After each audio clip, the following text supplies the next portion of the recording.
My definition of a futurist is someone who helps people to think about the future, to make better decisions, and to act better today. And when I look into the future and see some of the things, perhaps the single biggest driver is the move to crowds. And I believe that crowds are the future of almost everything. So it's important to be able to look at that, to explore a little bit the world of crowds and where they're going. So we have over 7 billion people on the planet, 7 billion minds, 7 billion bodies, all of us unique, all of us individuals, all with our own perspectives and intelligence and ways of thinking. And we can all have this passion and energy and alignment in the way in which we bring our ideas and ways of working together to life. And these people are all over the world, certainly here in Europe, absolutely in Asia, in Latin America, all over the world. We have many. We have all these insights and ways of thinking to bring to bear. Now, if we look at the big trends, we can look at the monolithic organizations, the big boxes that we've had in the past. And what we're seeing is a shift to now what I describe as the economy of individuals. They've been shattered into pieces, bringing us to the individual. The meaningful unit of the economy today is not organizations, it's individuals. You, the people you know, the people around you, the people you're working with. And what each of us does, what all of the people in the crowd do, is they contribute. They contribute many things. Ideas, work, opinions, perspectives, money in the case of crowdfunding. And so what we need to do is crystallize, to build the mechanisms whereby all of this extraordinary contributions from many, many people can create amazing things. So I have a simple definition for crowdsourcing, and that's tapping the minds of many. So now that we are so richly connected, there are so many minds, so much imagination that we can tap, crystallize, and create extraordinary things out of. This is my crowdsourcing landscape. In my book, Getting Results from Crowds, which you just search for that and you can see the landscape there, I identify 22 categories of crowdsourcing. This is not a simple thing. A lot of people think about crowdsourcing as one thing, as design competitions or about contributing opinions around things. It is many, many things. And we don't have time to look at all of these things, but what I want to do is explore a little bit this entire world. And to be able to zoom out from the world of today, to look at the big picture of what I think are the 10 domains in which crowds are important, which are work, organizations, business models, capitalism, reputation, media, marketing, innovation, opportunity, and government. So what we'll do is to zoom in to each of these worlds and just spend a moment in each of them. Just skim through the surface of clearly what are extraordinarily rich spaces and see what's happening in those worlds. So first, let's go down and see what's happening in the world of work. And in the world of work, we have individuals working hard, who now, because they are connected, are, amongst other things, competing with everyone else in the world. Whether you're in Amsterdam or Zimbabwe or Bangalore, you are competing with everyone else with talent around the world. So we must be world class. If we are not world class, we're a commodity. So if we look at this whole world at large, there are many, many people and many, many workers all working in different ways. So the trick comes is if we are so specialized, we must connect with others. We must collaborate with others. We must bring our talents together with others to be able to create value, to be able to create extraordinary things. And moving on from that, we have now a whole range of marketplaces, ways in which work flows easily, these fluid markets that we have. We have microtasks, these very small things such as recognizing photos or adding a bit of data to something or checking something or translating a phrase, and there are markets which bring these together, very low cost. We have a whole range of service marketplaces, Elance, Freelancer, Odesk. We heard from Matt Barry from Freelancer yesterday, who are creating already now over $1 billion worth of work flowing through these, and in the next years to come, probably quite soon, $10 billion. These are places where work flows, all sorts of kinds of work, any work. You know, I often say that it's everything except hairdressing and massages is now going to become global. But we also have specialist networks. This is not just about commoditized work, it's also more across specialists. So Kaggle, we've heard data science quite a lot in this conference, and this is where the top data scientists compete to win prizes about better analysis, predictive modeling. And the biggest prize on that is a US insurance company offering $3 million for the best analysis of data. We have Vumero, where the financial analysts, people that come out of Morgan Stanley or PwC, do at a reasonable cost, provide their insights to anyone around the world. So if we move on from the world of work and look at organizations, and organizations are clearly fundamentally changing. The transaction costs that Ronald Coase talked about are shrinking all the time, which means that when we have what we look now is that the boundaries of organizations are blurring. The difference, what happens outside organizations, what happens inside organizations are blurring more and more. So the heart of strategy today is to answer a simple question. What happens inside the organization? And what happens outside the organization? And that boundary is changing all the time as we can put so much more of what our organizations does to create value around us. The simple quote by Bill Joy, no matter who you are, most of the smartest people work for someone else. And in fact, in a more recent sort of study, showed that every single domain, every single area, there is no organization that has more than 1% of the talent. And that means that if you're an organization relying solely on your own talent, you're an extraordinary disadvantage to those that are tapping the world outside, open innovation, being able to tap insights and talent from around the world.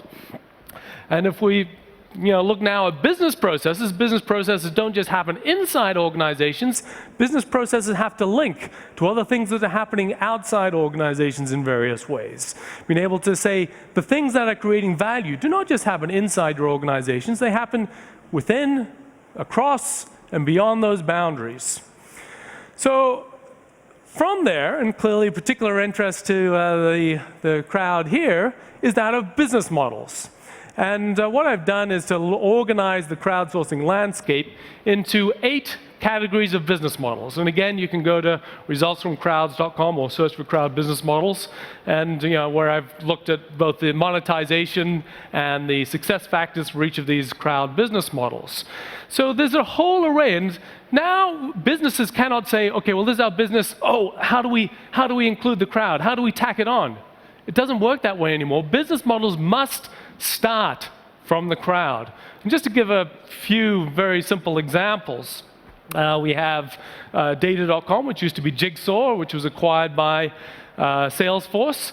And what it does is it has 2 million members which pay it for the pleasure and privilege of donating all of their personal contact data.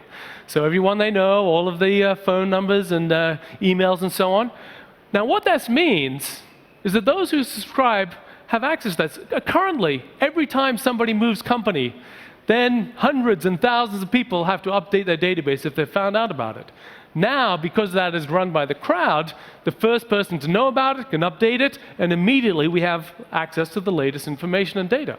And a great business model in it. GIF-GAF is a UK-based telephone company, which they say, all of our things we do are created by the crowd.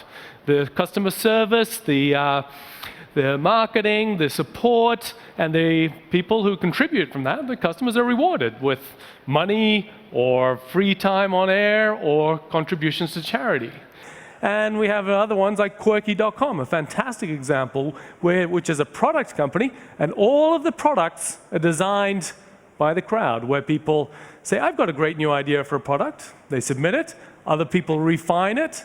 They add to it. They vote on it. They select the best ones, and the best ones goes into stores like Toys R Us and Target, and they've actually got a deal with Home Shopping Network. So those who have both contributed the ideas and added and refined the ideas are rewarded. They're paid for their contributions over time.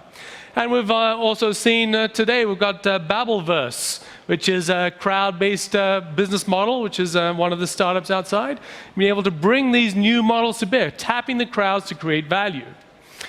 Now, capitalism, I used to be global director of capital markets at Thomson Financial, so I've got a perspective on capital markets. And capital needs to go to where it has the most value. If it doesn't, the whole system is broken. But there are so many people in here who are deserving of capital, and you want to have that. Now, Marillion, I don't know what you call them, a glam rock band, they, in the 90s, wanted to do a tour in the United States, but they couldn't get any promoters. So they went to their fans. This was in 97, so they had the internet. They went out to their fans and said, please, would you contribute some money so that we can do a US tour? They raised $60,000, and they did a US tour, and their fans were rewarded. In 2000, Artist Share set up, and they provide a platform for artists to wear. And it was only in 2008 that Indiegogo and then Kickstarter set up crowdfunding, just 4 years ago. And you've already heard yesterday about the Pebble e-watch. It's a e-ink watch. You strap it to your wrist, and it links to your mobile phone. So it gives you not just the time, but also the weather and your Twitter updates and your latest messages. So it's a great product, and it has raised, last count, $6.6 million. It was only February 10th that the first $1 million project was done on Kickstarter, and 2 of them came in the same day. Double Fine Adventure, a game, and also basically an iPhone stand, which was funded for $1 million.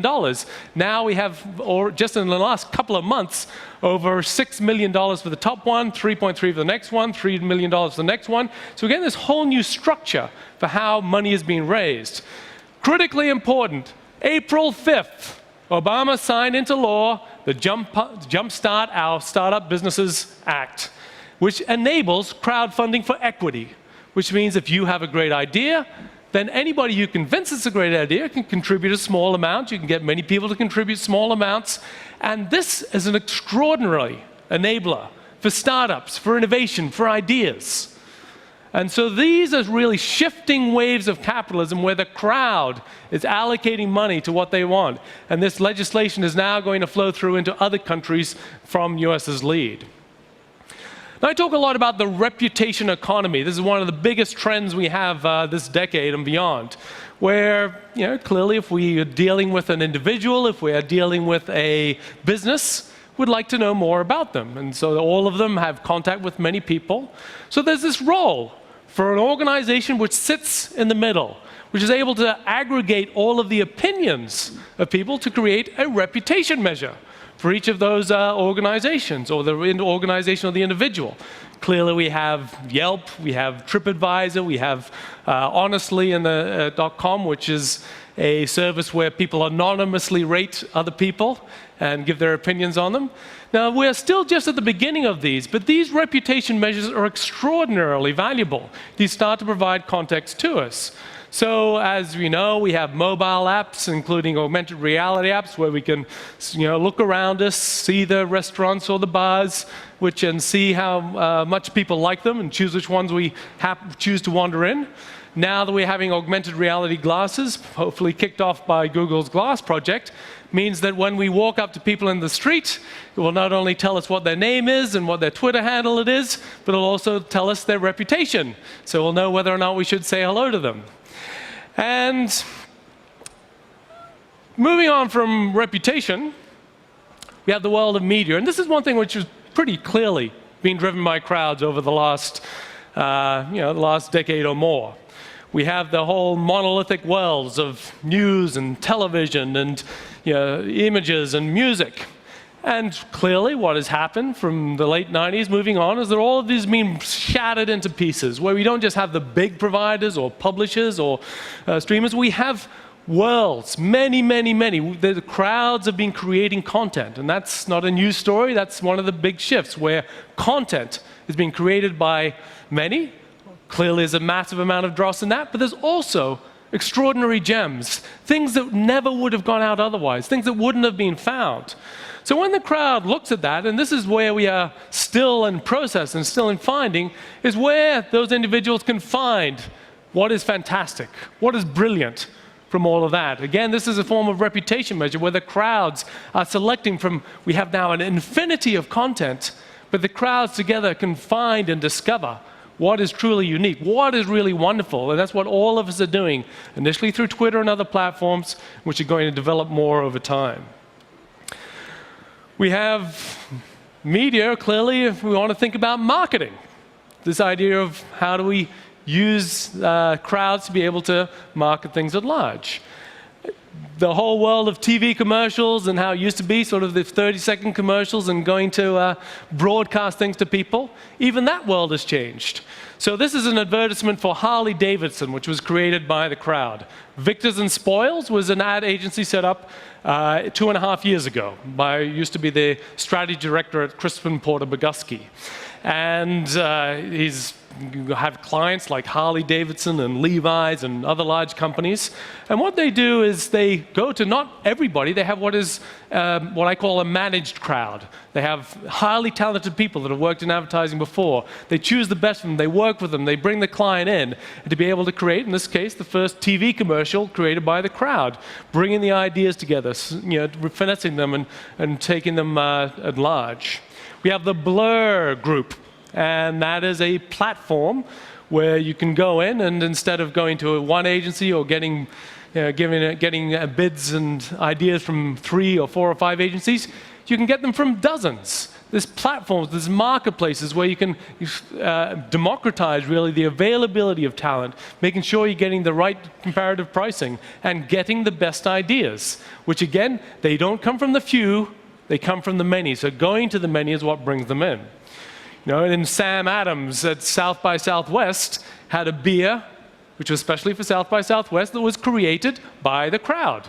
The crowd actually designed the beer. Now, it's probably a gimmick in a more sense, because you can't, they have taste levers and how much hops and so on in it, so it's not really creating the beer, but it was a way of engaging customers in various ways and be able to tap their ideas, to get them engaged, to hopefully get them buying the Sam Adams, which comes out the other side.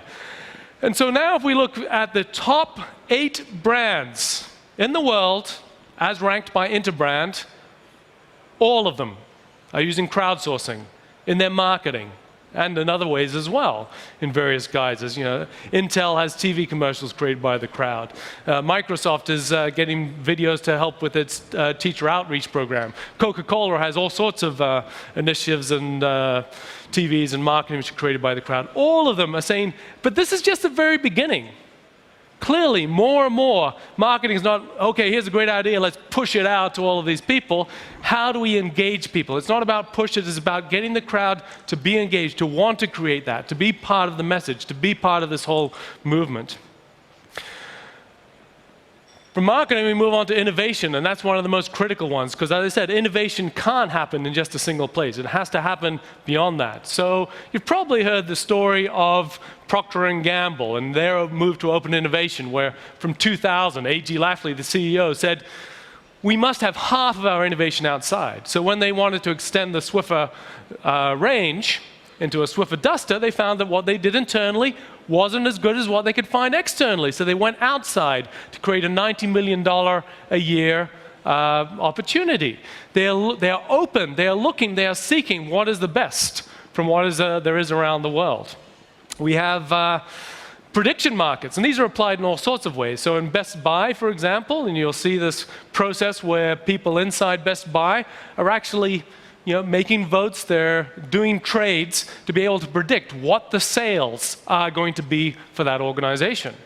Now, these kinds of prediction markets have been applied in pharmaceutical companies regularly and many other companies where the people inside the company can predict what is the success of this product going to be? Is it going to get to market on time? What other resources do we need? So rather than the product manager giving the report, everybody in the organization can see what's going inside, what's going on outside, can work that out and getting that collective intelligence on where the bets should be placed, where things should be happening inside the organization.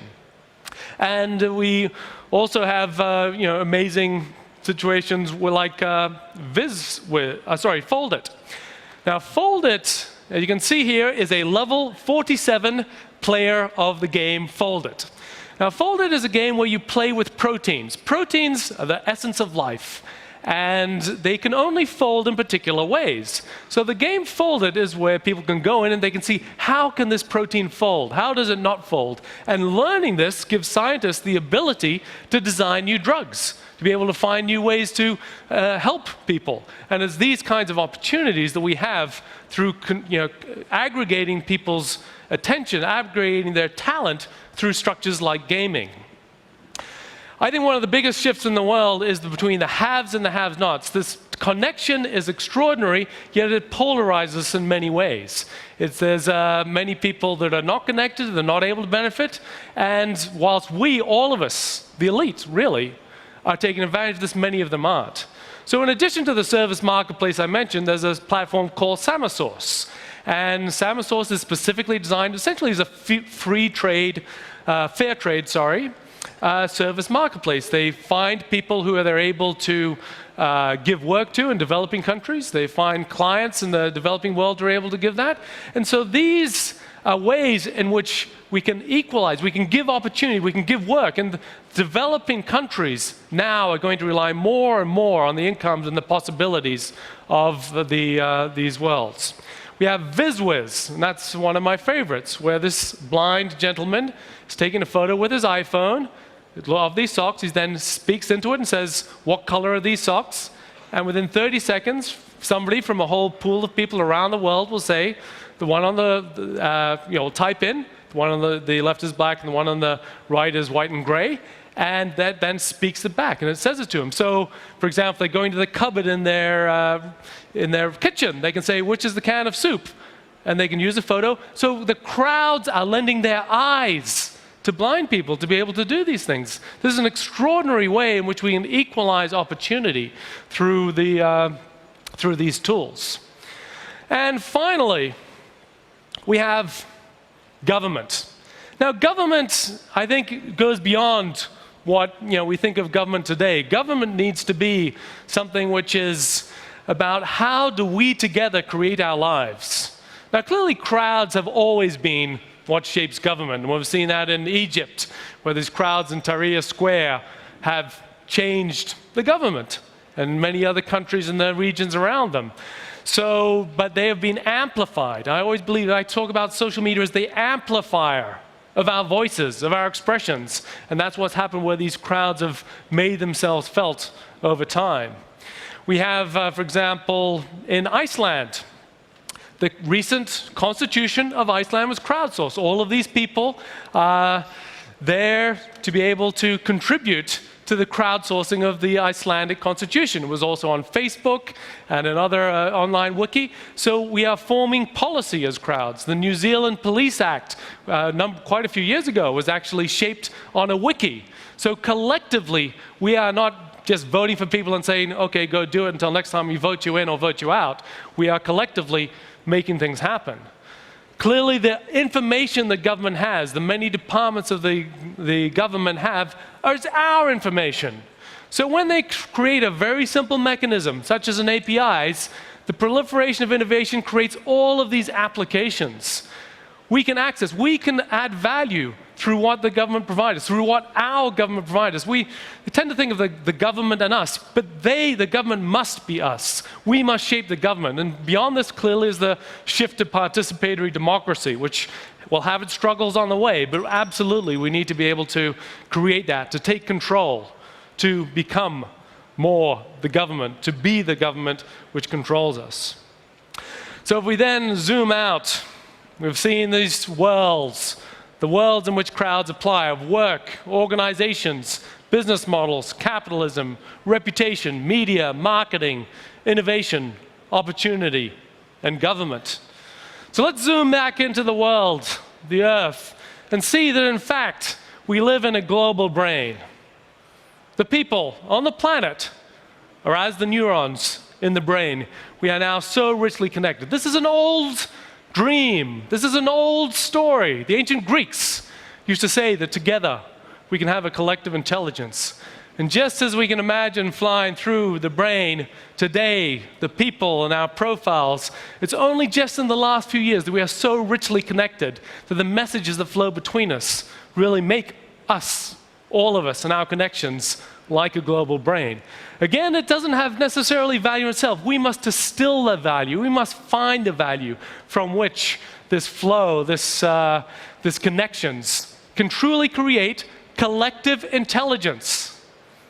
We can together be more intelligent than we are separately.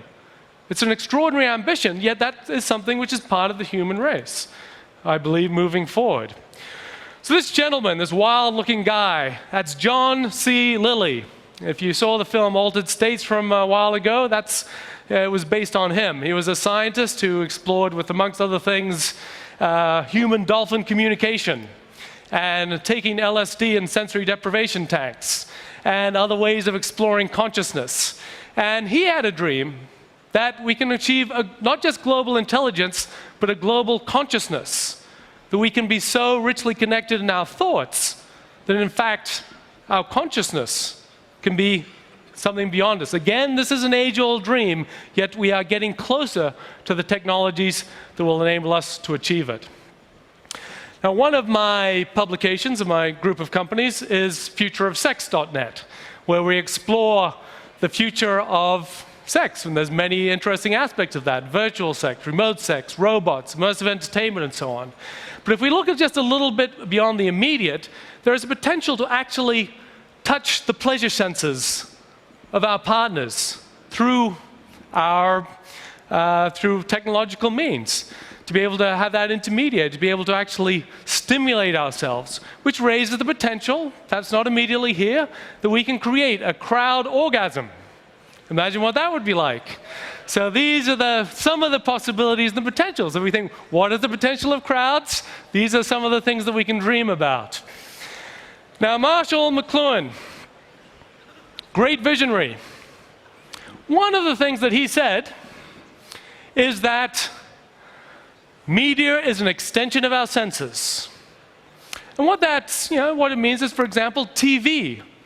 Every TV camera is an extension of our eyes. It enables us to see where we are not today.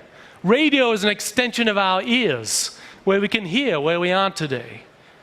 Today, crowds are the extension of our capabilities. They give us so much more potential. There is so much more that we can achieve through crowds, and that's extension of who we are that is a real possibility. Now, we live in this richly connected world with talent everywhere, and I'm sure some of you will be interested in how I created this visual presentation. This is, in fact, I've been aspiring to do an entirely moving visual presentation for some years, and this is, in fact, the first time I've done this. And it's enabled by the crowds. Something like this not long ago would have cost tens of thousands of dollars to create. Now, through the crowds, it's possible to be able to create this motion graphics presentation. So I believe we're at the beginning of an era of fully motion, fully moving presentations. The old present PowerPoints with bullet points, I hope, are of the past. So I've set a starting point, and I would invite you to go out and to create better and better fully motion graphic presentations. Certainly this for me was just a starting point, and want to be able to go beyond and to continue to improve that so that the visual moving images are part of the immersive world of how we communicate messages, how we move beyond. So I truly believe that we are at the dawn of a new era. That crowds give us so much more capabilities. And the people in this room, all of you, are the ones who will do that, to be able to create new business models, to be able to create new forms of marketing, to be able to create new opportunities for people around the world, to be able to create extraordinary things. I invite you to create the future from crowds. Thank you.